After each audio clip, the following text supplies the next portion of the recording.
আবারও দেশ বিদেশের মঞ্চ মাতাতে যাচ্ছে আজম খানের হাতের তৈরি ব্যান্ড উচ্চারণ। সম্প্রতি একটি বিজ্ঞাপনী সংস্থার সঙ্গে ব্যান্ডের চুক্তি স্বাক্ষরিত হয়েছে।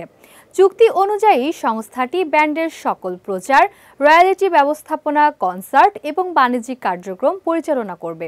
সম্প্রতি এর চুক্তি স্বাক্ষরের অনুষ্ঠানে উপস্থিত ছিলেন উচ্চারণ ব্যান্ডের সকল সদস্য, ব্যান্ডের সাউন্ড ইঞ্জিনিয়ার এবং ম্যানেজার এজাজ রহমান।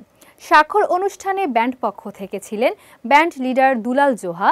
আজম খানের পরিবারের পক্ষ থেকে স্বাক্ষর করেন তার কন্যা অরণি খান এবং সংস্থার পক্ষে উপস্থিত ছিলেন সিইও এরশাদুল হক টিনকু। দুলাল জোহা বলেন, এই চুক্তি শুধু উচ্চারণের জন্য নয়, বরং আজম খানের সঙ্গীত ঐতিহ্যকে বিশ্বব্যাপী তুলে ধরার এক ঐতিহাসিক পদক্ষেপ।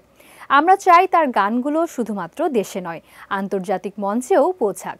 বর্তমান উচ্চারণ ব্যান্ডের সদস্যরা হলেন দুলাল জোহা, সিকান্দার আহমেদ খোকা, পেয়ারু খান, পার্থ মজুমদার এবং প্রেম।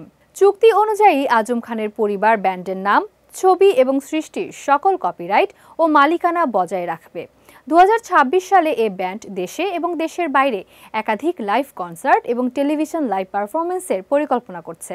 এই চুক্তি উচ্চারণকে নতুন উচ্চতায় নিয়ে যাওয়ার পাশাপাশি দেশের সঙ্গীতকে আন্তর্জাতিকভাবে পরিচিত করার একটি বড় উদ্যোগ হিসেবে ধরা হচ্ছে।